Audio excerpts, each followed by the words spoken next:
Shalom Chaverim וברוכים הבאים to really, I say it every week, but this is going to be the bomb of Pninei Torah. We are coming toward the end of the book of Devarim, and I felt like we need to bring somebody with lots of firepower today to our program to discuss with us Pninei Torah. It's not the nuggets of the Torah, it is the pearls of the Torah. And just as a reminder, the reason we study Torah is to fulfill what Yeshua told us. He says the following in the book of Yochanan, chapter 5, verse 46.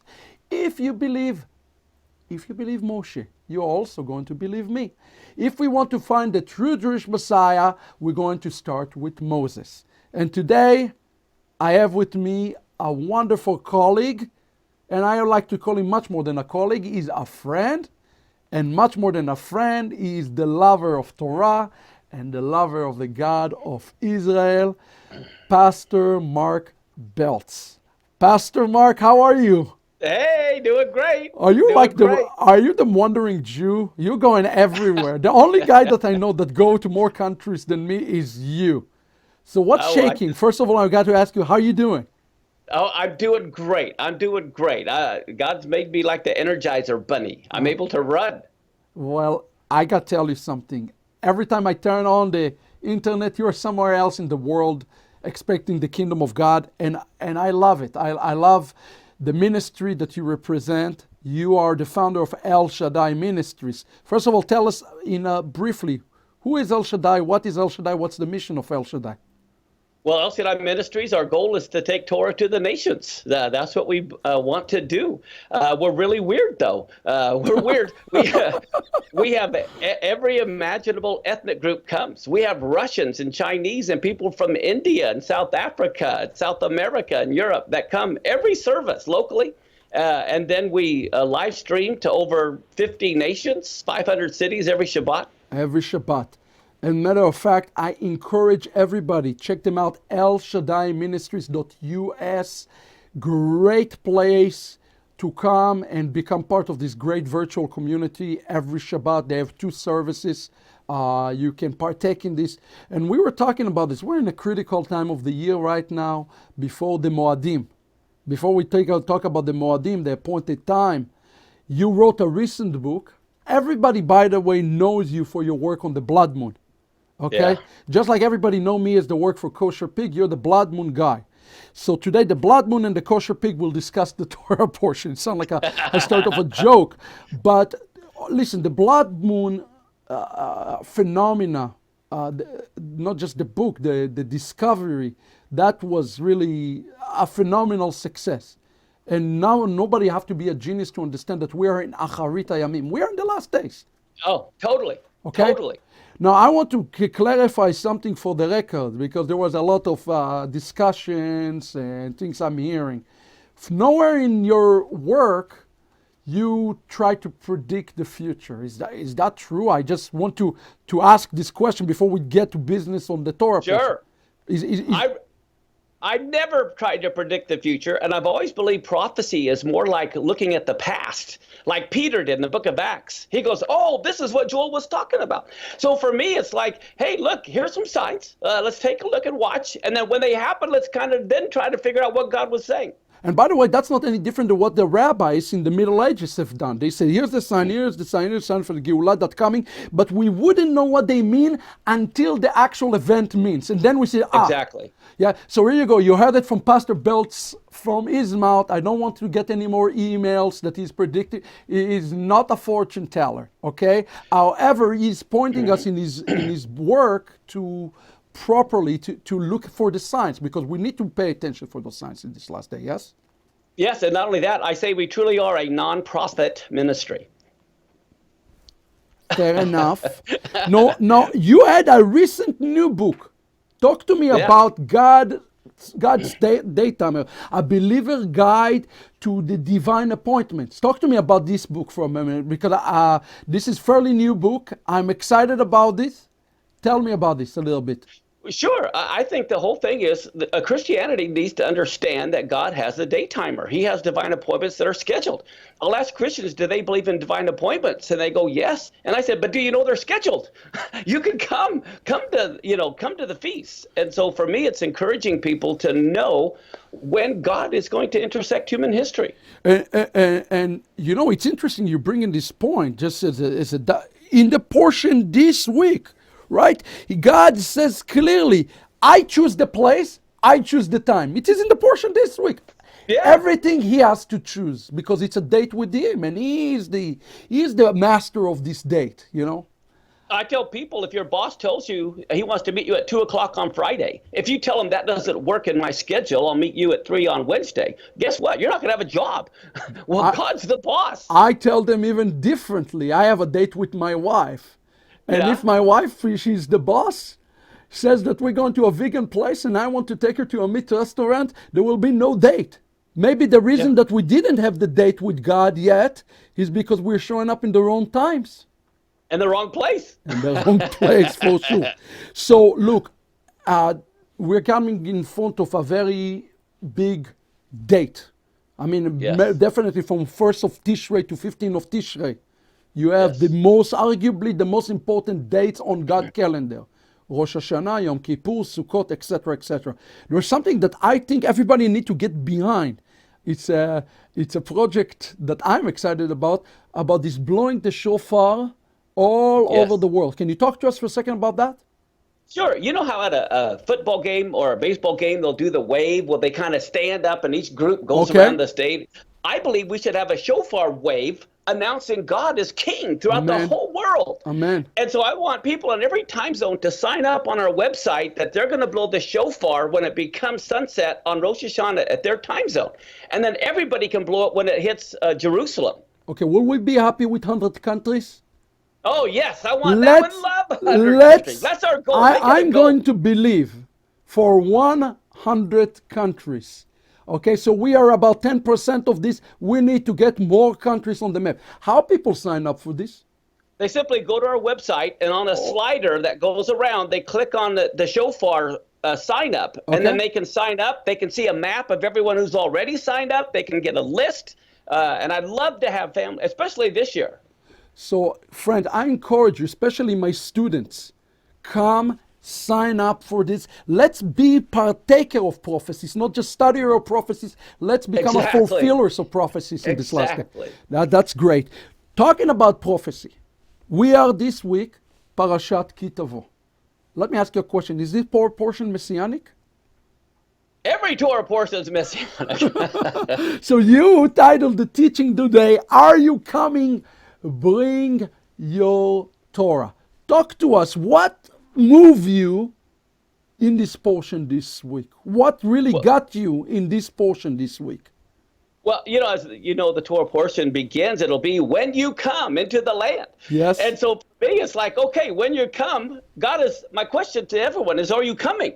We want you to come to the land which the Lord God gives But you. For an inheritance. it's interesting because you can read it when, but also the word ki can mean if you come. It doesn't have to be Yeah. when, it can be if. So the choice, and it's interesting because we're talking the portion here about blessing and the curses. And people Yeah. think that this is something that God chooses, but I would say no. It's something we choose. God is Yeah. God is Yeah, a I think- pro-life and he's a pro-choice. He's a Republican and he's a Democrat. Well, exactly. I think here's how it works together. God says we are to proclaim. We're to proclaim the feast, just like in the Gospels, Yeshua has a wedding. He sends out the invitations. Yes. But it's up to us to accept the invitation. And so many people in the Gospels did not want to go to the wedding of his son. And so Christians, it is free. God has to give the invitation. And that I believe in the Hebrew, it implies a personal invitation, Yes. invited by name. And then if we don't accept it, that's our free will choice. We Yeah. don't have to come to the wedding. And it's interesting. Look at the language here. V'haya ki tavo. Tavo is not a plural. It's a singular. And the It's invitation a is personal singular. invitation. Exactly. Exactly. If it was say tavo'u, it would be a plural. And you see Wow, throughout, that's huge. That's huge. well, you see throughout the Torah, that usually it's talking corporately, but this is a very unique place that he's saying, no, you have a Wow. personal invitation to come That's to the huge. land. Yeah, so let's start by the fact that there is a personal invitation. Well, I really tell that to everyone that comes on my trips to Israel. I said, did you know, you think you're the one who came? No, you had a personal invitation. God invited you personally, and you accepted the invitation. So I want to talk to you a little bit here to this portion about this invitation. What do you see? How did the person actually accept this invitation? How does he walk into this wedding? Maybe this is something that we have to discuss a little bit.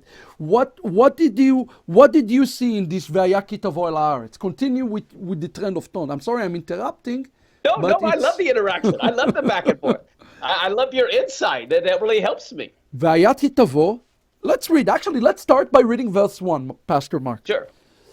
And if you have your Tanachim, we're in 26:1. If you have your English, it's still 26:1. We're going to read in Hebrew, and you can kind of feel it in the English. והיה כי תבוא אל הארץ, אשר אדוני אלוהיך נותן לך נחלה, וירשת וישבת בה. That's verse 1. And I'm paraphrasing. It will happen if or when you come to the land that God given to you as inheritance, and you have taken it, and you dwell in it. What is so significant about this, Mark? Well, I think what's significant is, first off, that God has given us the land, or to the Jewish people. He gave it to them. And I think, and I'd be interested what the Hebrew word there is for inheritance, because in some places, it has a different word than inheritance. Yeah, because, right. I mean, you can give away an inheritance, but you can't give away a heritage.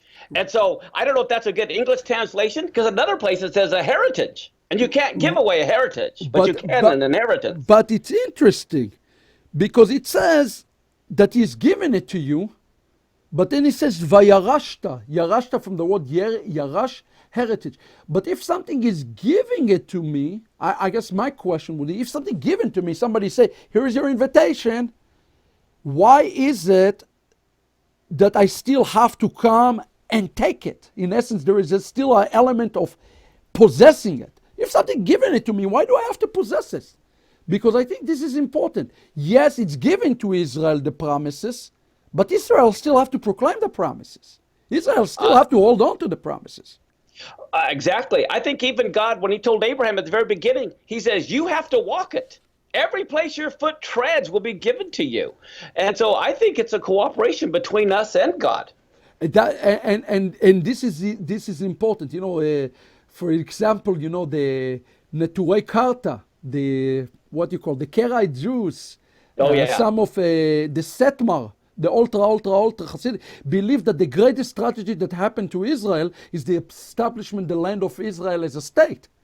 And the reason they're basing it on verses like this, he said, no, by staying in the land, you are delaying the coming of the Messiah, in essence, because you are taking something forcefully instead of God giving it to you. But really, there is a partnership. Yeah, it's total partnership. Total. And actually, I want to ask you, it says, and you dwell in the land. You are to dwell in the land. What is this idea, yashavta ba, yeshiva, to sit in the land? What does that mean, to sit in the land? I believe that means to take possession of it, to sit in it. I mean, it's claim it as your own. It's interesting. I was thinking about this. All the other times you see this term, vayashavta ba, when they sit in the land, it's actually happened in Mount Sinai in the beginning of Deuteronomy 1, when he said to them, Moses, you sit in the land too long. Okay? The issue was they thought that this is the land. They want to make it a permanent place. When you see this term, vayashavta ba, it's a permanent place. God doesn't want a temporary place for the Jewish people. He wants them to have a permanent place. Continue, Mark. Continue. Well, for me, I think what's so exciting is, if you remember, they always thought God brought them out to kill them. But now God is saying, no, look, I'm bringing you in, to possess it and for it to bring forth fruit. And I want you to not only possess it, I want you to work the land, just like Adam was to work the garden, and then it's supposed to produce fruit for them. And we know it only produces fruit for Israel. It didn't produce fruit for anyone else over the last 2,000 years. And isn't it interesting, Mark, when you go to Israel today and you go and you drive down Road 6, Yeah. you look to the right, you see the Palestinian Authority area. Everything always burned, everything Yeah. desolate, nothing growing. You look to the left, Yeah. and what do you see? You see green, you see beauty, the desert blossom. Yeah. That is a testimony by itself that the land and the Jewish people are united and connected by itself. Oh, yeah. Oh, yeah. There's a harmony that's there. So I looked through some of the things that you discuss in your notes preparing, and you had some very interesting insights that I would like to hear from you about. Sure. Do you want to start with the Haftorah or the Torah? Start wherever you want to start. Well, I think it's interesting from the Haftorah, which is It's in Isaiah Isaiah. 60. Yeah, Yeah, it's in Isaiah 60. yeah, let's because turn- this is the 3 weeks of comfort. Right. Now, we had the 3 weeks of the dire straits, and now comes the 3 weeks of comfort, and God is comforting Israel. And in Isaiah 61, it says, and rise, shine, for your light has come. Here it says, when you come, and I believe, just like the foolish virgins, they didn't have light in their vessel. Right. When we come, we need to bring light, and that light refers to the Torah. And it goes on in Isaiah 60, verse 3, it says, the nations are going to come to your light.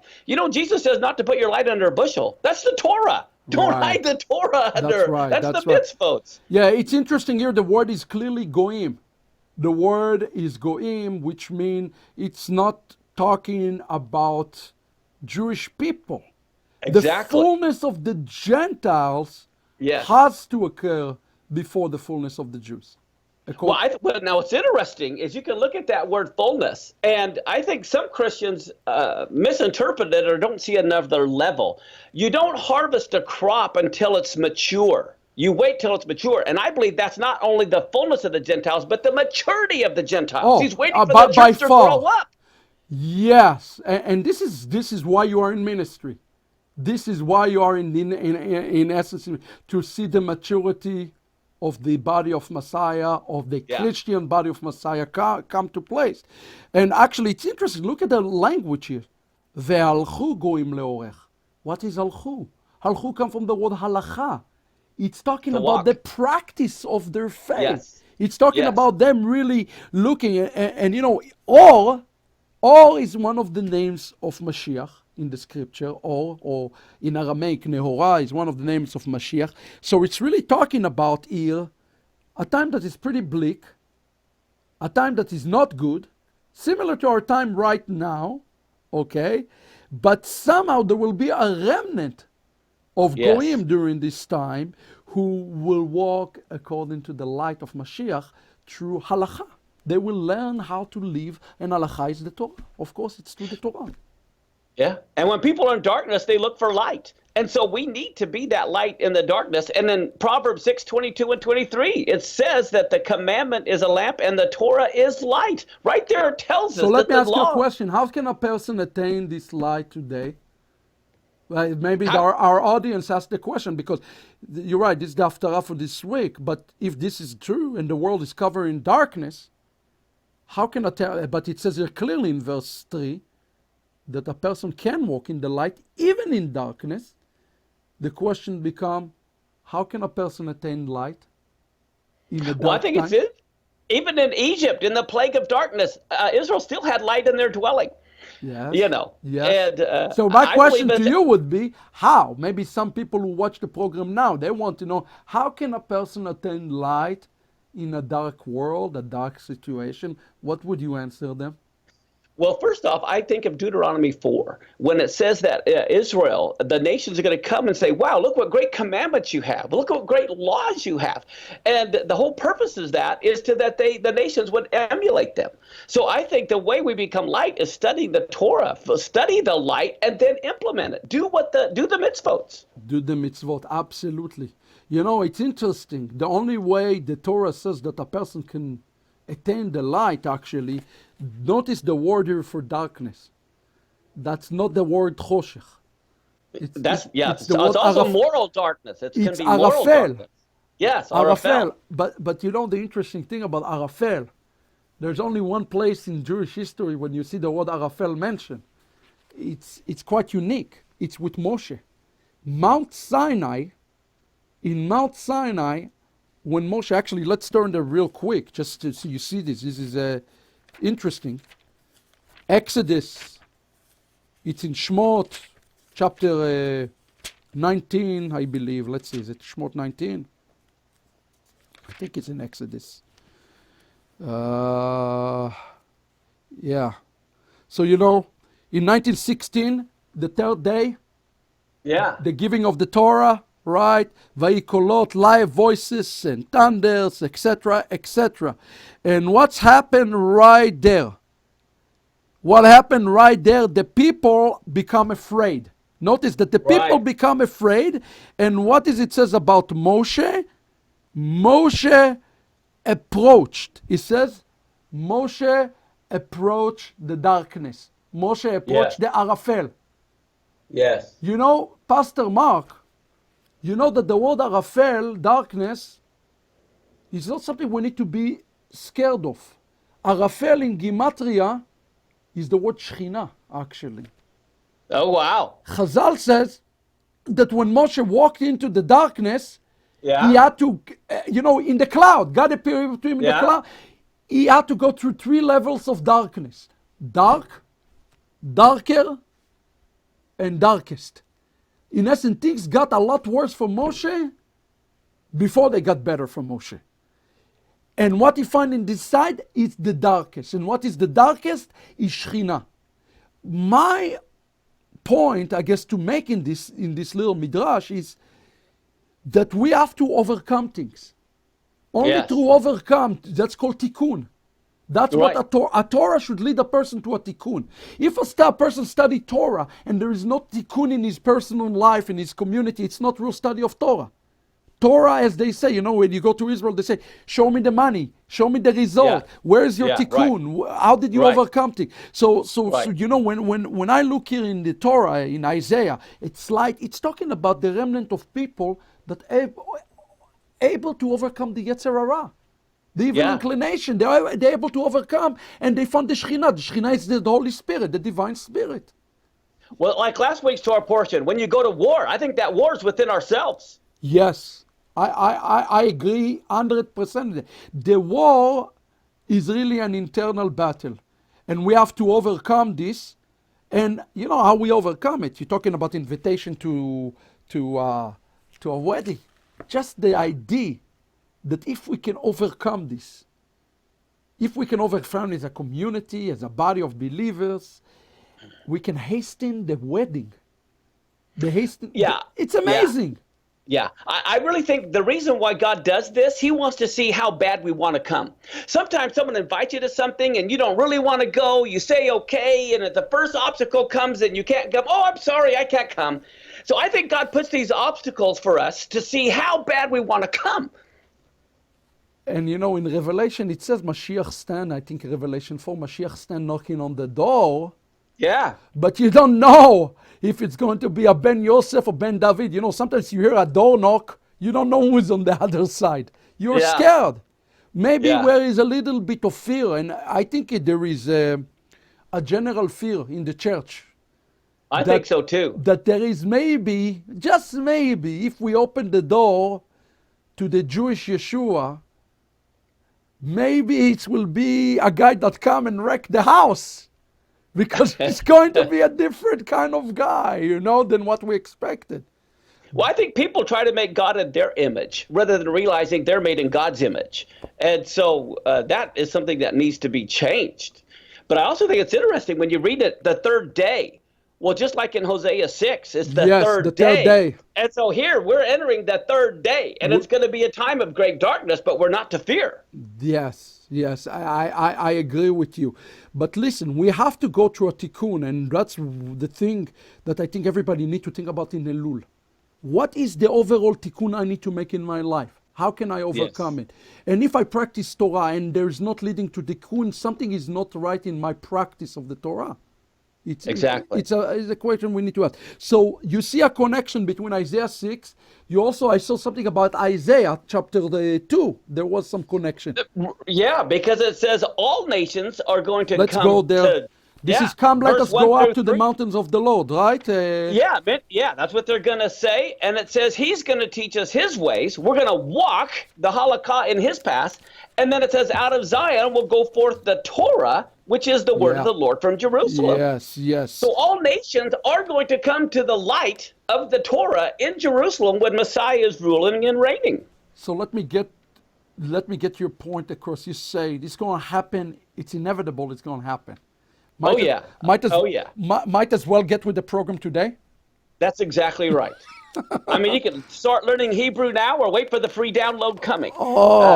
I'm sure you're really popular in your Christian circles telling them that. Yeah. So, look, let's look at this real quick. Isaiah chapter 2, verses, I guess we will start. How do we know it's a prophecy? It's chapter 2, verse 2. It even says, V'haya be'acharit hayamim. It is going to happen in the last day. And notice that the house, okay, where I love this word here, Naharu elav kol hagoyim. All the Gentiles will come to this house, right? Yes. So my question to you will be this. A Christian will come and say, wait a second, this is going to happen after the Messiah returning.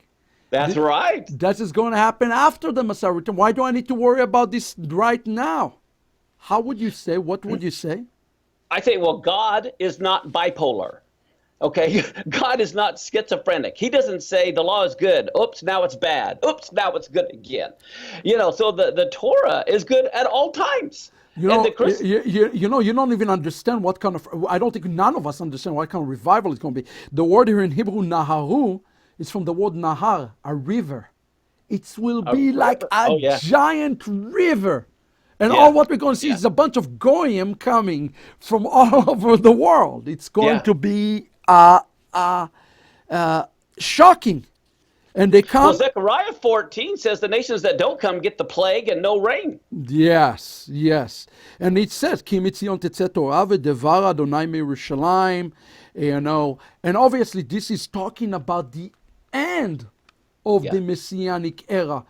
But Mark, when we look at the process of redemption, people think of redemption is like a light switch. You turn it on, it's happened. But redemption is really progressive. It's a process. It's a process. And in a way, this verse is really being fulfilled in front of our eyes right now. Yeah. So let me ask you, I'm going to put you on the spot. What about all the Christian Zionists who love Jerusalem? And I meet them all the time. They really love Jerusalem. But at the same time, they pray for Jerusalem and do those things. And at the same time, they're Torahless. Yeah. What about them? Well, I believe that, I really believe that if you're a true seeker of God, you're going to end up walking in Torah. It is a process. You can't expect a 2-year-old who's learning to walk like an 18-year-old. And as you know, teenagers, they're rebellious against the law. And so I think this is where the church needs to grow up. Paul says, look, you guys have been on milk forever. It's time to get on some meat. And I believe we have many in the church who have scurvy. They don't have a balanced diet, and they need to have a diet of Torah. It is clear. Talking about Ki Tavo, and we talk about this. This wedding is in Yerushalayim. Yes. And it's a Jewish wedding. And anybody who say otherwise have a big issue, right? Oh yeah. Well, that's why it says when the Messiah comes and that's invited to the wedding, some of his friends don't have on the right wedding garment.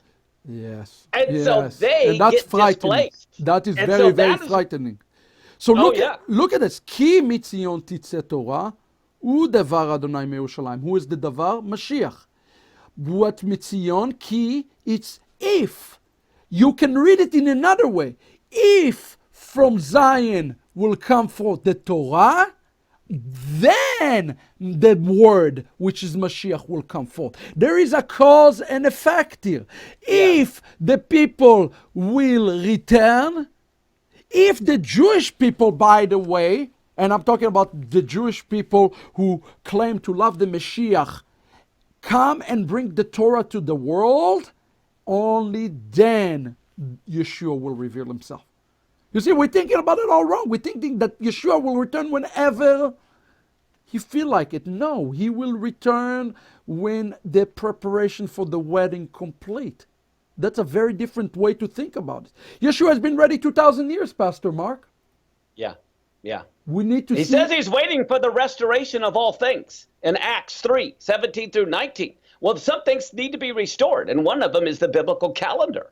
Well, let's start even Mitzion. You know, we've been talking about Christian. What about Ki Mitzion Tetzeh Torah? What Tetzeh is to the world. Somebody have to bring the Torah to the nations. That's the role of the Jewish people. You know what's fascinating is I asked some Orthodox Jews, how come they don't take Torah to the nations anymore? And their answer was, because every time we do, they kill us. And so I thought, well, you know what? I'm just a novice at this, but I'm going to take Torah to the nations and do what I can. And hey, I'm growing right along with everybody else. And for me, the important thing is getting the light to the I don't nations. want to divert from this message for a second, but I want to ask you a real question. The last 10 years, I noticed a pattern. There are many people who claim to bring Torah to the nations. And what I see is craziness among the nations. How do we deflect this? How do we deal with it? Because it's causing more harm than good, Mark. Yeah. In some regards. There's a lot of crazy things with bringing the Torah to the nations. I'll tell you what I think, but I want to know what you think. No, what's your thought? No, I want to hear your thoughts first. I want to hear your thoughts. I think that whoever truly brings the Torah to the nation need to be well learned. And you have to be. And just as Titus was trained under Paul, it is important for a person to really look at this from a perspective of a Jew. Be trained as a Jew, by a Jew, with Jewish people, and not make his own version of Torah. I totally agree. I totally agree. And like when I go to, the thing that amazes me is I travel around the world. I go to China and I ask them where they get their Bible translated from. And they said from the English. And I'm thinking, why in the world don't you have some Chinese people learn Hebrew and go right from the Hebrew to the Chinese? Why go from the Hebrew to the Greek to the Latin to the Spanish to the English? My gosh, look what's lost. That's a big part of it. I mean, listen, we have a duty. Part of the blame here is, frankly, I must say, is on the Jewish people as well. And I'm talking about the Messianic Jews for a second. It's one thing, I'm telling you, I'm grieved. I go all over the world, and here's the message I hear by Jewish believers to Gentiles. I want to ask you if you have a problem with this. Pray for the peace of Jerusalem, tied to us, and you're done your part as a Christian. Oh my God. Is that all there is to the Gentiles? You would I have a big problem with this. Oh, hey, me too. I have a guy from Chicago. He lives in Chicago. He's trying to find Messianic congregations, and when he goes, they don't receive him. They want nothing to do with him. So he literally flew from Chicago all the way to Seattle just to attend our service and then fly back to Chicago because he wanted to experience and be welcomed. Amazing. We must challenge the Gentiles to get in the game. Get into the game of the salvation for Israel. So now, kind of bringing it to full circle, you look at Isaiah 60, we look at Isaiah 2, we're coming back to Ki Tavo for a moment. Ki Tavo is a prophetic fulfillment, if I understand correctly, of Isaiah 2 and Isaiah 60. It's a foreshadow of the things that we're reading, okay? That there will be an invitation, and the invitation has been there since the Torah. Yes, the invitation was given there in the beginning. So now let's come back and understand how does one accept the invitation. You know, the old Mission Impossible. If you choose to accept the mission, how does one accept this invitation? I am sure right now we have a lot of people watching. Everybody wants to accept this invitation. How do they go about this? I mean, verse 2 here is giving us the answer. You don't even have to go much further than verse 2 of chapter 26 to get the answer of how does a person walk into this invitation, right? Yeah. Let's Go ahead and read it. let's take it. ולקחת מראשית כל פרי האדמה אשר תביא מארצך אשר אדוני אלוהיך נותן לך ושמת בטנה והלכת אל המקום אשר יבחר אדוני אלוהיך לשכון שמו שם. And you ought to take from what? The first, the Reshit. Let's talk about this. This is a big thing, and I noticed it's huge. That was a hot button for you as well, this concept of the Reshit. Talk to us about this for a second. This is the key. This is the key right there. Exactly. You have to bring the first of the first fruits. And it also says that in Deuteronomy 26, verse 10, where you have to say, yes, I have brought the first fruits of the land. Well, I think it's interesting in Jewish writings, Reshit is one of the Messiah's names. Yeah, we need to talk about this. It's not just the Messiah name. I have a little surprise on this topic because it just happened that I was teaching about this last week when I was in El Shaddai on the Reshit. But you are right. Reshit is one of the names of the Messiah. First of all, I want to bring up this past chapter starts with Ki Tavo. Listen to what our rabbi says. This is Rabbi Bachai. He says, when you see the word Tavo, you are to brought or to bring or you come. If somebody have set aside his bikurim, his first fruits, in order to bring them to the temple. This is Jewish law. Maimonides. And they have lost or stolen. Let's say Pastor Mark Bell's coming and the temple is and he brings the Reshit bikurim. Oh my goodness. They lost the luggage from Seattle in Ben Gurion. That would never happen, right? Joke. Of course it will happen. Quite like, look at the halacha. Listen to the halacha. This is Jewish law. It's been lost or stolen or library. The person, I am working in the airport. I lost it. It's not my responsibility. It is you. You are liable for replacing them. We derive this from the text here. When you use the word tavo or tavi or yavo, implies a personal, I love this, a personal obligation for the owner of the present, that bring the bikurim, that bring the fruit to the temple. It is one of the few commandments which cannot be performed by a shaliach, a messenger, but it cannot be delegated. This is really big. There is no delegation with the Tavo. Mark, just because you know it and your congregate know it, that doesn't mean the rest of the Christians know it. It's a personal invitation. Well, just like the king, he couldn't delegate the writing of his own Torah scroll. He had to write his own Torah scroll. That couldn't be delegated either. So we're talking here about a personal, and now we understand why it's used Tavo as a singular, not as a plural. This is a personal responsibility that each and every member of the household of Israel has to bring the Messiah with them. To bring the Messiah with them, exactly. To bring the Reshit with them, as you said, it's the Mashiach. This is absolutely him alone. So we need to ask ourselves the question, Mark, when we're coming to the land, is Mashiach coming with us? I think people... A Jewish one? A Jewish Mashiach. Who are we bringing along with us? Because we're thinking the fact that Yeshua is in the journey with us, and we're bringing him, And that's right. Listen, but I want you to notice another thing that is very, very, maybe another way to look at this. You apply the Reshit to the Mashiach. But you know who else called the Reshit? Who else called the Reshit? Israel. In the scripture, also called the Reshit. But I want you to notice something in the text. Let's get back to the text. We're not going to get much further from verse 2. He doesn't say Reshit. He says Mireshit.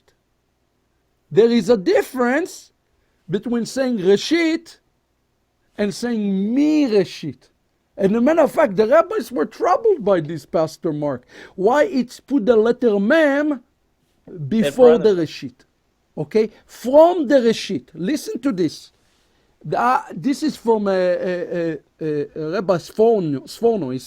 It says Mireshit, because the word Reshit is not understood to mean first, okay? We find the term Reshit mentioned in the book of Amos, chapter 6, verse 6. Reshit shmanim ishemchu, anoint themselves with the choicest of oils.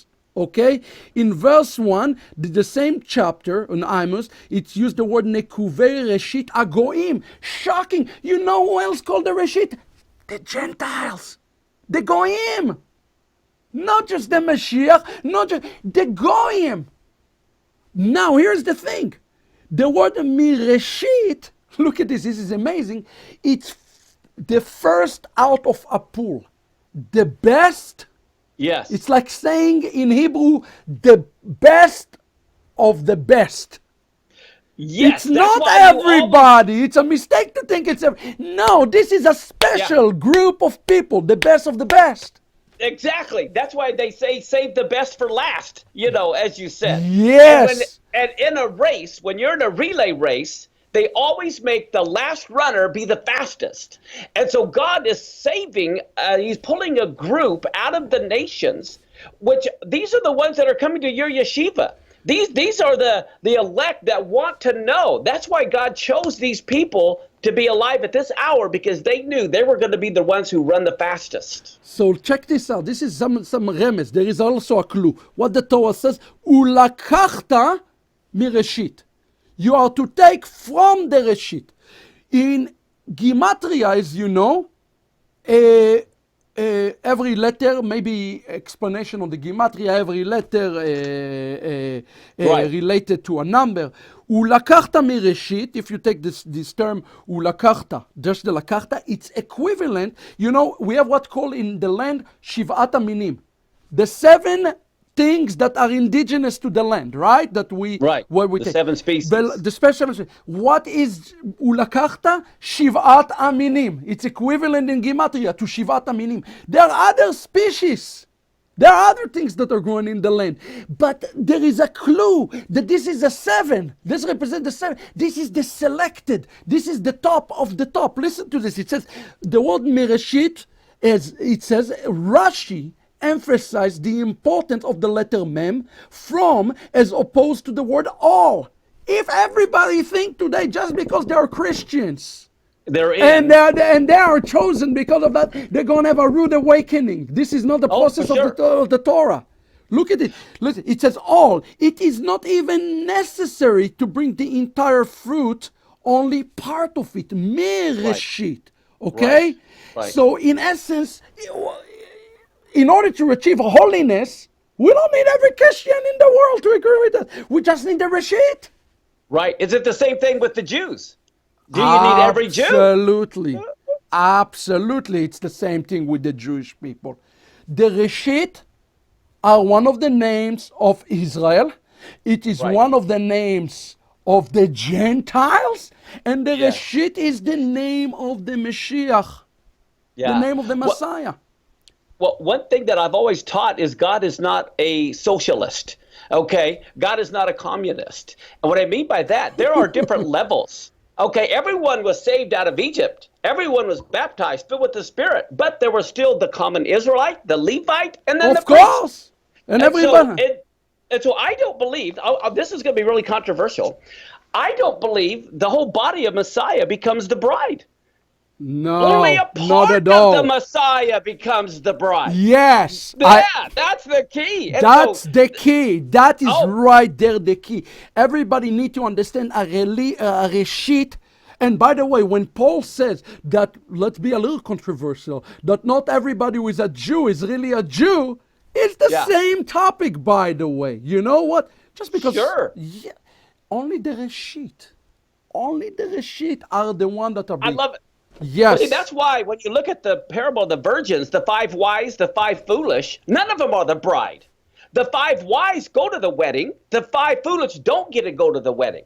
Okay? When you think of Adam, and Christ is the second Adam, Mashiach is the second Adam. It says the whole body of Adam did not become Eve. Just a remnant of Adam became Eve. So just a remnant of the body will become the bride. You are right.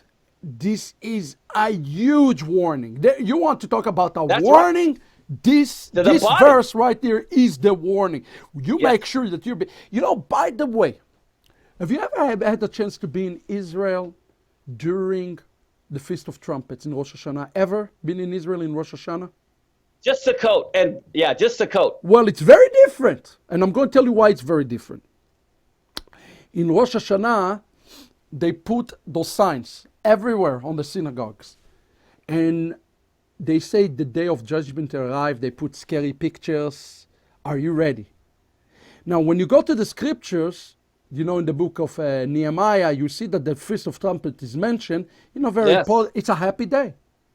So it says the kids had something candy, something sweet. It was a good day. The Torah is read, etc., etc. How come today it's called the Day of Judgment? Here's the answer for this. In 70 AD, when the temple is destroyed, our rabbis teach us that the Shekhinah ceased from Yerushalayim. No more Shekhinah. To say there is no more Shekhinah from Yerushalayim is a little extreme. So here's what they say. They said that there is sprinkles of Shekhinah, Mark.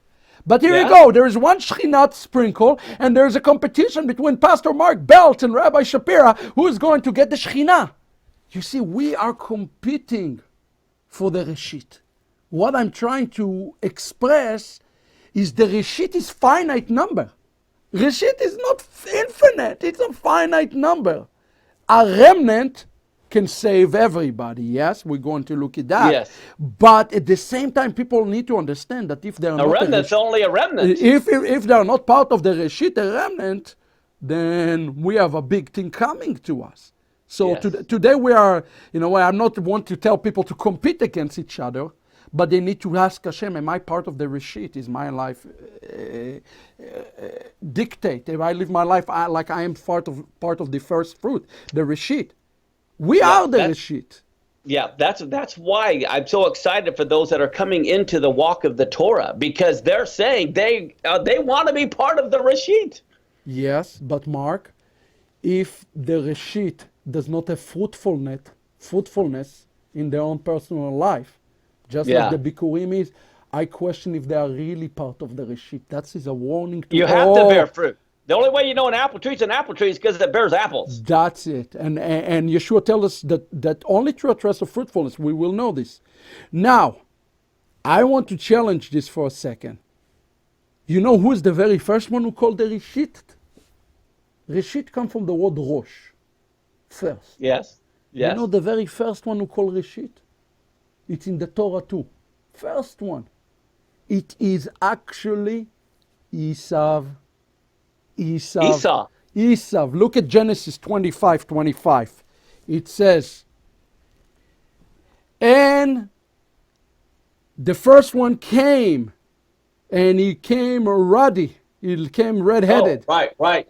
And all over a hairy mantle. And the name was called Esau. What's the word there in Hebrew? Vayatze Arishon. The word Rishon, Rosh, is the very first time that we see this concept of the Reshit mentioned. And the rabbis drew the following parallel on this. In Exodus Rabbah, it says, who is the one who is called first? First time, Exodus 12:2. This is referring to God. God is called the Reshit too. Okay? And it also say, Ani Arishon Ve'acharon. I am the first, I am the last. Isaiah 44:6. And Zion is also called the Reshit. All throne of glory, exalted the beginning. And who else called the Rishon? That's in Jeremiah 17. And who else called the Rishon? It is Esau. And who else called the Rishon? The Holy One of Israel. And who else called the Rishon? And let the Messiah call the first. Could it be that Israel, Zion, the Jewish people, Esau, flip the letter Esau, is Yeshua. He was red-headed. King David was red-headed. Oh yeah, he was. Yes. The Midrash teaches that when David was born, Samuel was shocked because he saw Esau. He was saying, no, it's Esau. No, he said, no, it's King David. Could it be that Esau David, Israel, Zion, Jerusalem, all are going to have the same DNA because they are all part of the Reshit. They're going to be one entity. Wow. If somebody want to separate the Reshit, who is the Jewish people, with the Reshit, the Mashiach, he cannot be part of the Reshit, Mark. This is a big issue for me. It's a hot topic for me. People want to say, oh, Yeshua, the Messiah, is the Reshit, but I don't care for the Jewish people.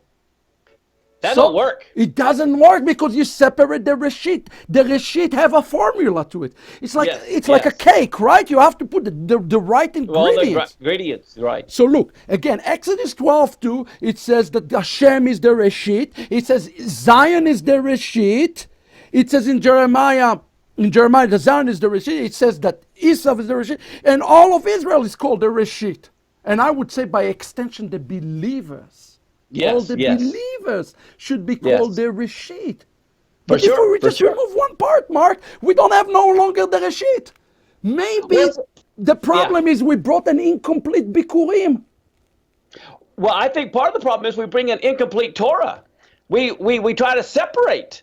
Rather than realizing the Torah is even like a quilt. You can't start pulling things out, saying this is no longer applicable. Yes, I agree with this. But to me, a Torah is the love gift for God. Okay, totally, it's a gift. Totally, it's a love letter. It's a gift. It's a love letter. It's a love letter between us to God. And coming right, look at this portion here. Verse 3, 4, 5, continue on. We will look in a second. If a person did not do things in perfection, and what it says, when I come, right? When you come with the sacrifice, when you come with the Bikurim, you confessed, you remember everything. Listen, if we, God forbid, left one part to say one thing when we come to the temple, imagine a person bring a Bikurim and does not remind, does not say, his entire Bikurim, his entire Reshit, entire first one is nullified. We need to become whole and perfect in our Bikurim. In essence, it's not enough to us even to say, I want to use this analogy we started with. Invitation. Pastor Mark Belt, you have an invitation. But now you come with the invitation, but you come casually. I don't have on a wedding garment. You don't have the wedding garment. On the wedding garment. That's what's the whole thing in the parable. The wedding garment is more than the externality of the shell. Yeah. The wedding garment is our attitude, the way we approach things. People need to understand this. Yes. This is significant. And we don't look. One last point. I'm derailing a little bit your teaching, but we're just discussing this hot topic. Look at Romans 11:16. Look what it says. Sure. It says, if your truma, which is the portion offering that is a rishon, that's literally, that is the reshit, first is holy, so is the whole. What is he talking about? What Shaul is talking about? He's talking about what the Torah is talking about. If the reshit, if we have enough believers in the world, you talk about having 100, I want to see 100, that can be a reshit. If this reshit is holy, we don't need 100 million Christians. We don't have to have it to change our world, to change our country, to change things. Right. People need to understand it. A minority can change the... Abraham only needed 10 righteous to change righteous. Sodom. Actually, in Hebrew, here it's used the truma, but in Hebrew the truma is 2%. There is a law, you see it in Numbers. 2% in Judaism affect the other 98%. You need 2% to change the other 98%. Mark, you're going to help us get the 2%. Yes. I really believe for this, that you are going to bring the 2% Gentiles back home, That would be I will worry about the 2% Jews, you worry about the 2% Gentiles, and we'll split the difference. All right, this sounds great. Continue, Mark. What else you had? This is amazing. This is, to me, a very revolutionary. Ulakachta. And also, by the way, this is something that just dawned on me. Lakachta. What the word lakachta? That's the word in Hebrew for rapture. The rapture. Lekicha is the rapture. Now, what verse is that in? What verse is that 2. And you taken from the Reshit. Oh, the verse There is 2. a prophetic significance here too. Ulakachta. The word lekicha is to be raptured. Well, from the earth, that is the resurrection of Yes. the dead. That is what that is. No, And that's why Messiah was the first of the first fruit of the earth. When he was resurrected from the Yes. dead, he literally was the first of the first fruits of the resurrection. Mark, people ask me where we're going to be taken to. I say to the land. Exactly. What's Why? wrong with that? Hey, listen to this. In the parable, when the wheat and the tares are separated, it says that the tares, and Peter says, where are they taken? Hey, it's where the vultures are, are gathered. But he says, put the wheat in my barn. The Temple Mount was the threshing floor of Ornan the Jebusite. It was a barn. Jerusalem is a barn, the threshing floor of Ornan the Jebusite, the Temple Mount. That is true. And it's interesting, who met in the threshing floor? Ruth and Boaz. Go back to the book of Ruth. It's very, very interesting as well.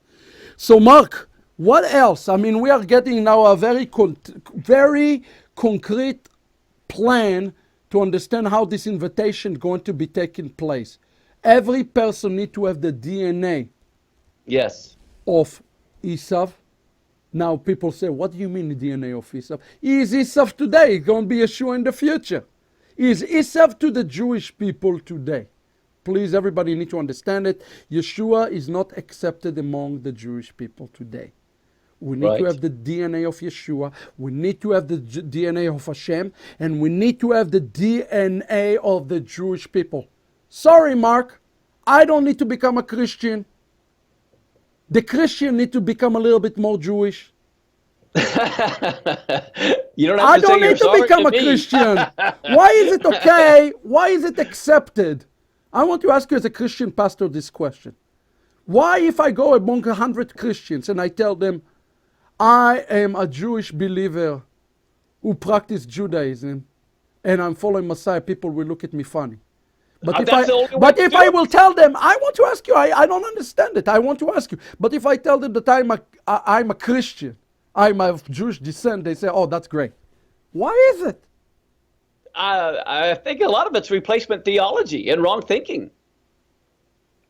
Every person that come and want to learn Torah, in my opinion, need to become a little bit more Jewish, not because Rabbi Shapiro Judaized him. The only place we see Judaism mentioned, Judaizing in the book of Esther. The fear of the Lord fall upon the Goyim, and they Judaized themselves. Not because some rabbi told them to do that. You know what I mean? And by the way, I'm not supporting conversion. I'm using it in a metaphorical sense. Oh, I understand. We need to have a new DNA. You cannot come to this wedding any way you choose to. Right. And part of it is the appointed time, right? The Moadim. You talk about it. If you want to be at the wedding, you better know when the wedding is. Yeah, but Mark, I am bothered as a Jewish believer. I'm going to be frank with you. I am bothered where now every church almost in the country have some sort of a Jewish service or something like that they they say Jewish roots of the faith or Hebrew roots of the faith. It's become a phenomena in the Christian world. Well, I think a lot of it is external. They need a Jewish heart. That's what I want to talk about. The Jewish heart, the Jewish neshama. Do you do it because it's a cool thing to do, or do you do it because you really partake in those things? Right. Yeah. No, you have to. The way you know is if you literally bear fruit. You can, pretend. You can put on a costume. You can treat this like a costume party, which doesn't help. It needs to be totally within your heart. Yeah, you have to have a circumcised heart. Yes, you do. Yes, you do. And here it's. Listen, if you become, let's talk about that for a second. If the Jewish people are going to be the dweller in the land, you better become connected to Jewish people, because they are also part of the Reshit.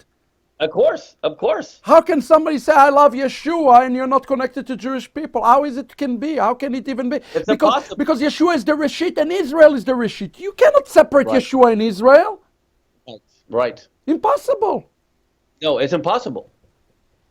That's why even in Ezekiel it talks about after the Messiah comes, they're still going to keep Passover. But what's phenomenal, it says only those who are circumcised in heart and Yes. flesh can come. Who Yes. else but the Messiah can know if your heart's circumcised?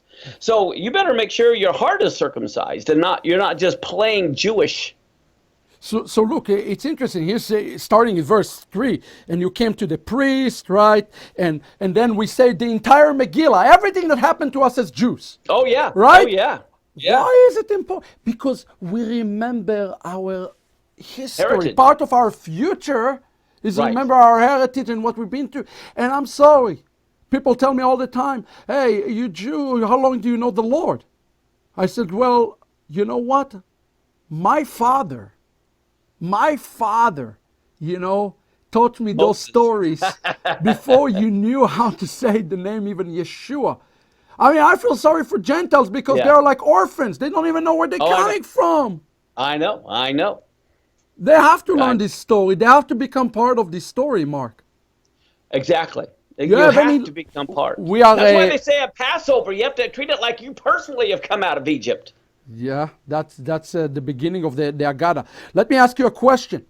We have only a few minutes, Mark. I knew you had a couple of more points to hammer home. So hammer them on us.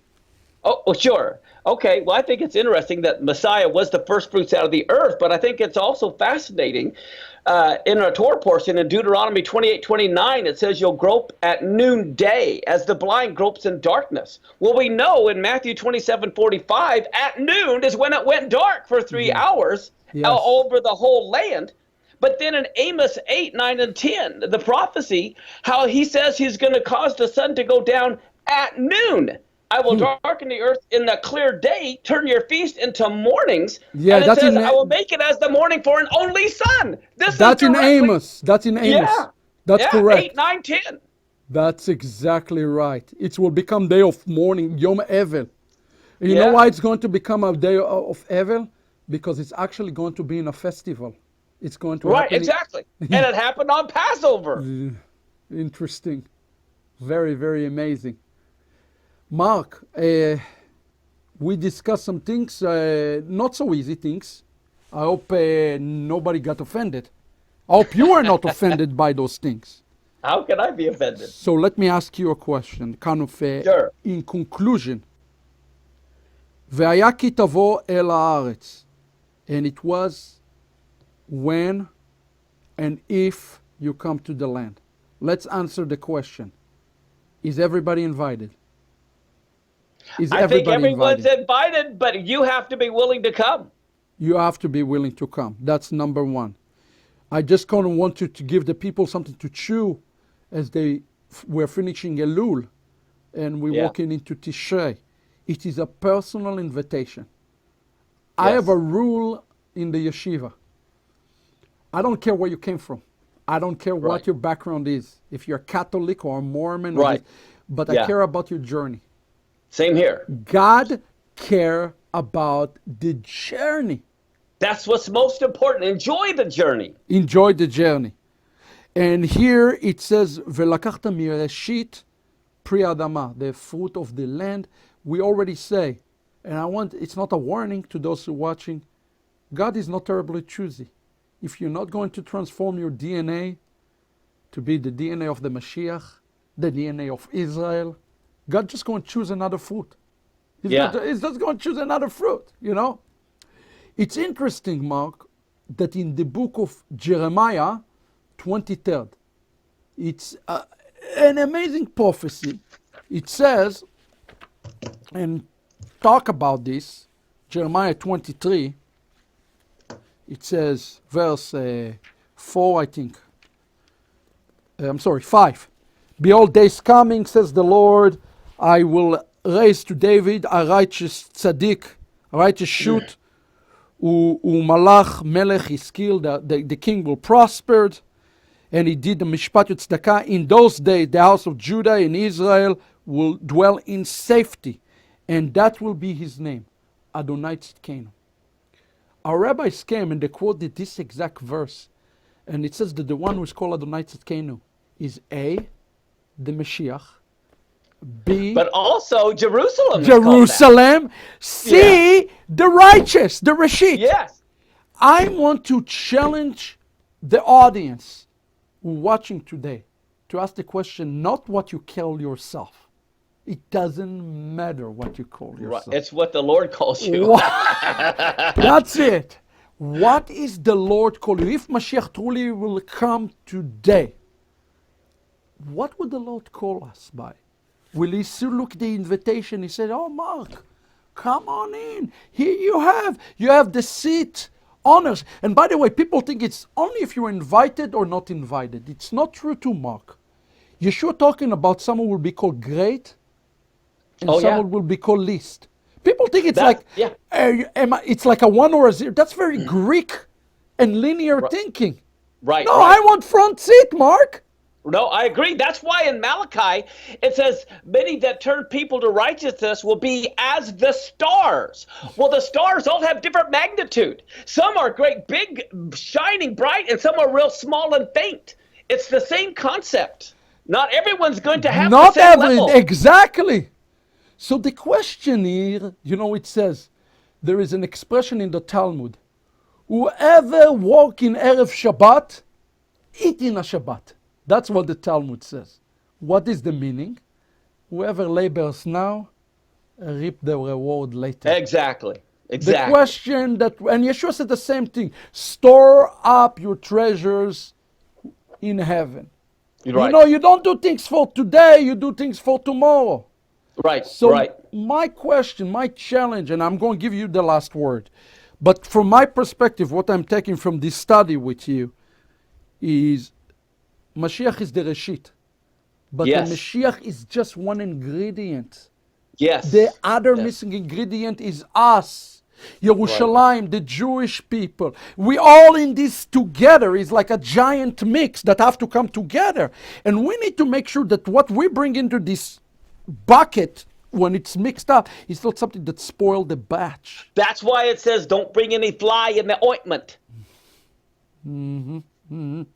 Pastor Mark, I'm going to give you the last word here for our audience. What the Lord press upon your heart, to share in this Elul with these words we've been having. This is just a great study.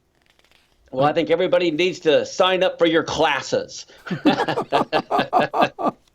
Listen, we have invitation. It's been in the mail for 2,000 years. But don't think, people, the invitation is grace.